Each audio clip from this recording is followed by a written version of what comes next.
Bonjour madame, bonjour mademoiselle, bonjour monsieur, c'est la 78e leçon. PNL, les états internes ou EI. Donc ici Marc Lecor, coach de vie, fondateur de Coaching Perche 28, téléphone 06 73 56 86 75, mail contact @coachingperche28.fr. Toutes les semaines sur Facebook, vous verrez une vidéo et un tuto écrit chaque semaine qui pourront vous aider à transformer votre vie personnelle, professionnelle, vos loisirs et dans vos relations humaines. Vous pouvez me joindre par texto, mail ou téléphone. Pensez à vous abonner, c'est gratuit et cela peut vous permettre des changements positifs dans votre vie. Nous allons aujourd'hui parler des états internes ou EI. On va commencer par la définition. Un EI est un ressenti à un moment donné. C'est le domaine de la kinesthésique, c'est-à-dire du ressenti. C'est bien de dire ce que ça veut dire. C'est notre corps qui amène une sensation.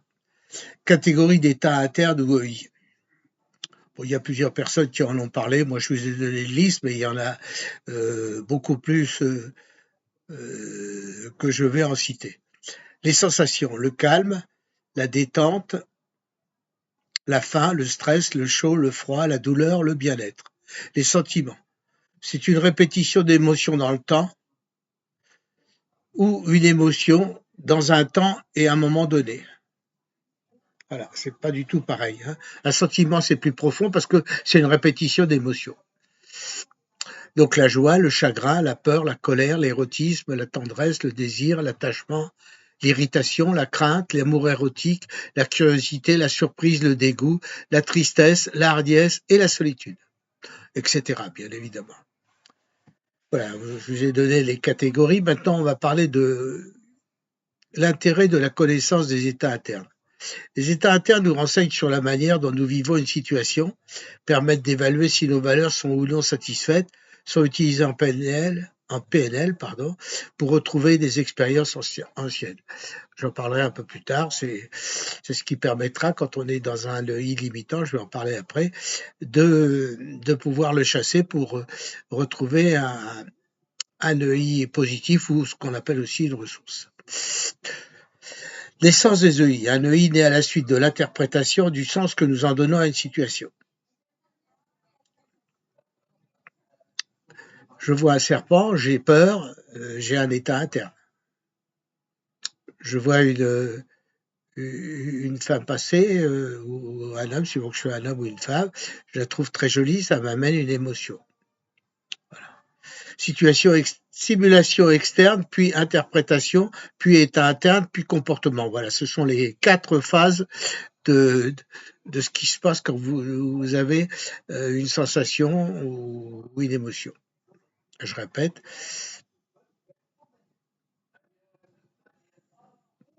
Une stimulation externe, quelqu'un vous parle, avec sa voix, avec ses sentiments, avec une émotion, lui qu'il a déjà dans sa voix, un reproche au contraire du plaisir, puis interprétation, donc on interprète à l'intérieur, puis état interne, puis comportement. Parce qu'en fonction de ce que l'on reçoit, ce n'est pas le stimulus qui produit le I, mais l'interprétation que nous en faisons. Notre interprétation de la situation est personnelle, elle dépend de nos croyances, de nos critères, de nos valeurs et donc de notre carte du monde. Et oui, c'est tout l'art d'arriver à rester positif dans les situations où notre carte du monde est très perturbée. Alors, maintenant, on va parler des états internes. Ils peuvent être aidants, c'est une ressource. Quand on a un mécanisme qui nous amène à contrôler même une situation difficile, c'est vraiment une ressource. Ou limitant, c'est un état, c'est différent. C'est un état qui va au contraire nous amener une insatisfaction, ou en tout cas un sentiment négatif. Donc il y a plusieurs états internes. Donc il y a l'état interne aidant, qui est un état interne qui permet de bien vivre une situation ou d'atteindre nos objectifs. Quand on est dans le bien-être, je prends le sport, quand on est dans un état de bien-être, que tout va bien, le corps, l'esprit et tout, qu'on est en train de gagner une partie, évidemment dans les règles de l'art, on est bien, quoi. Donc tout est facile. Deuxièmement, un état interne limitant, c'est un état interne qui est désagréable ou qui empêche d'atteindre nos objectifs. Si par ailleurs vous êtes en train de perdre quelque chose, votre travail ou aussi toujours pareil une partie, ça vous amène dans un état désagréable, ça peut être de la colère, ça peut être de la peur, et qui empêche d'atteindre nos objectifs, ça veut dire ce que ça veut dire. Ça veut dire que à partir du moment où on est dans un état négatif, on ne peut pas atteindre nos objectifs. Et de redevenir positif, ça devient beaucoup plus difficile. Donc là, il faut ensuite basculer avec un mécanisme pour amener un état aidant. Donc un état interne n'est pas aidant ou limitant lui-même. Le caractère aidant ou limitant est fonction du contexte.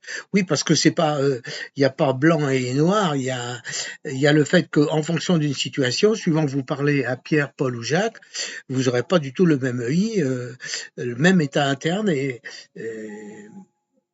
peut-être même pour la même situation. Parce qu'il y en a un que vous appréciez, d'autres l'appréciez moins, donc vous pouvez avoir des mécanismes qui vous mettent tout de suite en état ou de bien-être, au contraire, dans un état limitant. Gestion des états internes. Nos EI pouvant être aidants ou limitants, il est intéressant d'être en mesure de désactiver un état interne gênant ou d'installer un état interne aidant. Procédure générale, on sélectionne l'état interne approprié dans le contexte, on installe un état interne positif, on fait en sorte que cet état interne reste stable dans le temps, et ensuite on désactive les états internes limitants, ça on le verra plus tard, on en parlera dans ce qu'on appelle les ancrages. Maintenant, likez, regardez aussi le tuto écrit sur Facebook de la perception au comportement. Je vous remercie, à la semaine prochaine, Marc Lecor. Au plaisir.